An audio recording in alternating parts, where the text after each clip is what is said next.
तो आज हम लोग देखेंगे शटरिंग का रेट कैसे कैलकुलेट किया जाता है। ठीक है, शटरिंग का रेट कैसे कैलकुलेट किया जाता है, ये थोड़ा सा कॉम्प्लिकेटेड है।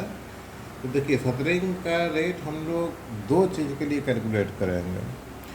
एक, जब हम टेंडर कोट करते हैं उसके लिए। दूसरा, जब हम पेटी कंट्रैक्टर को देते हैं उसके लिए। तो क्या क्या पॉइंट इसमें कंसिडर होना चाहिए ताकि आपका क्लैरिटी रहे। ठीक है, और हम आज जो एग्जांपल लेंगे ये प्लाईबोर्ड शटरिंग का लेंगे, इसलिए कंफ्यूज नहीं होने का। नया प्लाई के ऊपर शटरिंग का रेट देखेंगे।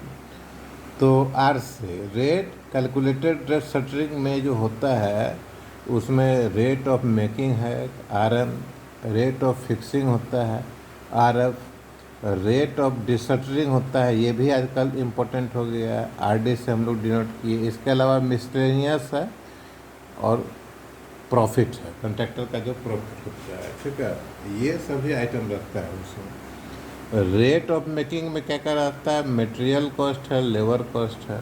मटेरियल में क्या क्या होता है, जो बोर्ड है, बैटन है, नेल्स है। लेबर में क्या है, कारपेंटर है और हेल्पर है। देखिए, लिख कर रखें ताकि सुविधा नहीं हो। रेट ऑफ फिक्सिंग के लिए क्या होता है, उसमें क्या क्या होता है, मटेरियल को अगर यार्ड में बन रहा है तो वहाँ से शिफ्टिंग है, फिर वो फिक्सिंग उसको करेंगे। शिफ्टिंग में क्या क्या आइटम आता है, ये कारपेंट्री यार्ड से या स्टोर से साइड तक आता है। इसके साथ और मटेरियल भी आता है, जैसे स्कैफोल्डिंग मटेरियल्स है और भी मिसलेनियस मटेरियल्स होता है जो शटरिंग को सपोर्ट वगैरह करने में लगता है।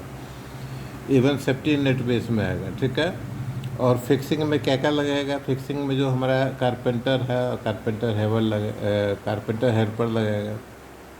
ठीक है, ये मटेरियल के बारे में ऊपर बताएं, जैक है, बैटन है, प्रॉप है, सब लगता है।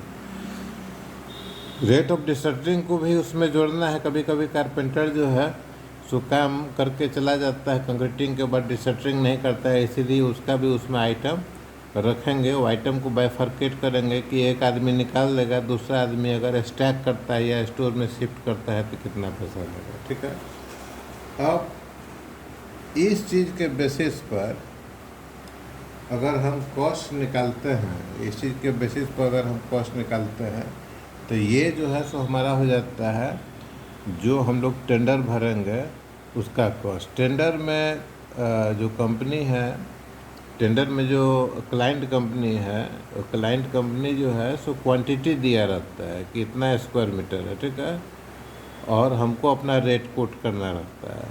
ठीक है, कॉन्ट्रैक्टर का अपना एक रेट होता है। ठीक है, लेकिन क्लाइंट का भी एक रेट होता है, उससे अधिक आपको परमिट नहीं करेगा, वो ध्यान रखिए। तो कॉन्ट्रैक्टर को अपना रेट कोट करने के लिए यहाँ से यहाँ तक आइटम आपको कंसीडर करना पड़ेगा। मिसलेनियस के बारे में जानने के लिए थोड़ा सा डीप जानना पड़ेगा।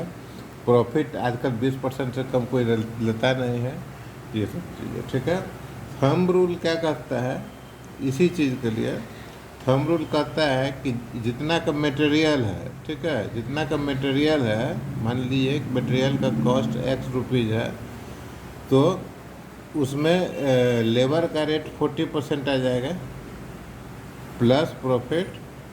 प्रॉफिट भी जो है सो मटेरियल रेट पर जोड़ने का है और मिसलेनियस भी मटेरियल रेट पर जोड़ने का है। ठीक है, ये मिलाकर जो है सो ये 40% करीब आता है, सभी मिला दिया। ये एक स्टैंडर्ड है 42, ये 40 to 60% के बीच में रखने का। ठीक है, डिपेंड करता है क्या है।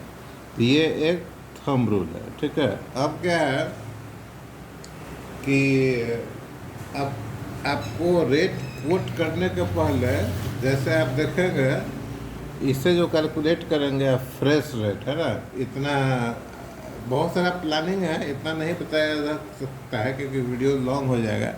देखेंगे कि आप अपना रेट लेकर गए 700 रुपया स्क्वायर मीटर सपोज किए, और क्लाइंट बोलता है कि नहीं 700 रुपया स्क्वायर मीटर नहीं हो पाएगा, ये जो है सो आपको 250 से नीचे रखना पड़ेगा। ठीक है, अब ये मटेरियल तो ऐसा नहीं कि आप लिए यूज किए एक बार फेंक दिए। ठीक है, तो इसमें क्लाइंट का रेट कम क्यों है आपसे, क्योंकि ये मटेरियल का रीयूज होगा। डेट इज़ कॉल, जो इसका फोल्डिंग शटरिंग का केस होता है उसमें बोलते हैं इसको रिपीटेशन। तो देखिए नीचे हम एक कैलकुलेशन हमारा कि नंबर ऑफ रिपीटेशन जो है, तो जो रेट कैलकुलेटेड होता है डिवाइडेड बाय टेंडर रेट, ठीक है ना। अगर रेट कैलकुलेटेड आपका सपोज कीजिए, कैलकुलेशन के लिए हम दे रहे हैं, ये 1000 है, 1000 रुपीज़ पर मीटर स्क्वायर, तो इसमें अगर टेंडर रेट सपोज कीजिए कि 250 रुपीज़ पर मीटर स्क्वायर है, तो रिपीटेशन 4 बार आ गया, तो इसको सेफ साइड में रख के 6 बार ले लीजिए, बस 6 बार लगाना है।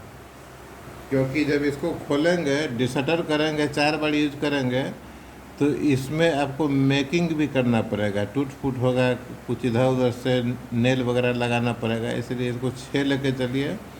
और मेकिंग का रेट जो आज के डेट में या कभी भी होता है 15 से 20 रुपया, मैक्सिमम 25 रुपया स्क्वायर मीटर होता है, ठीक है। ये इतना ही होता है। इससे नंबर ऑफ रिपीटेशन आप समझ गए होंगे। नंबर ऑफ रिपीटेशन इसलिए जरूरी है कि इनिशियल जो मेकिंग कॉस्ट होता है वो अधिक होता है, तो और जो क्लाइंट कॉस्ट देता है वो कम रहता है।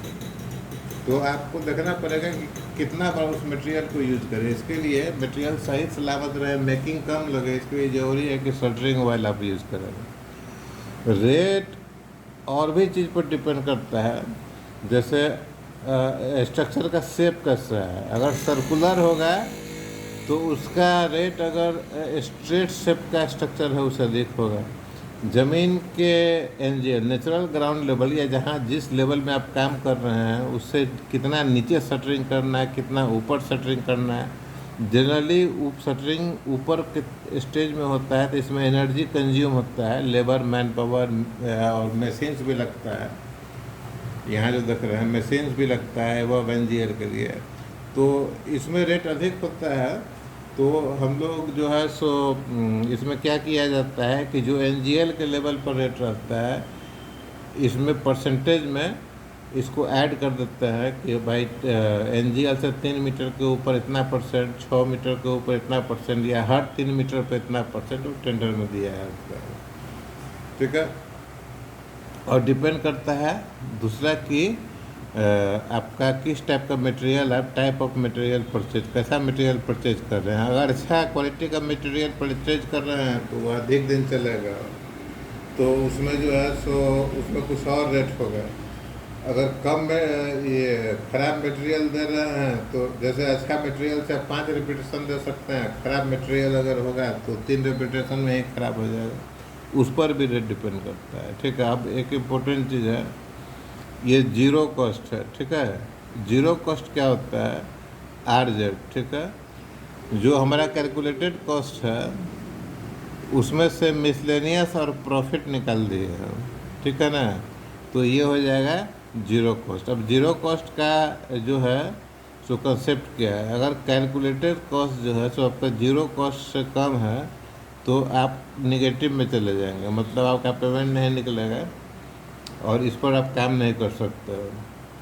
बहुत ही क्रिटिकल केस में आप जीरो प्रॉफिट पर काम करते हैं, जहां आपका कैलकुलेटेड कॉस्ट जो होता है वो जीरो कॉस्ट के बराबर होता है, ठीक है।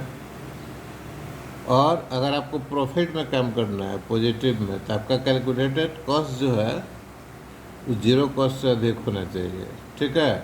जीरो कॉस्ट से अधिक होगा तभी तो आप प्रॉफिट यहाँ पर बुक कर पाएंगे। और मिसलेनियस आइटम जो होता है,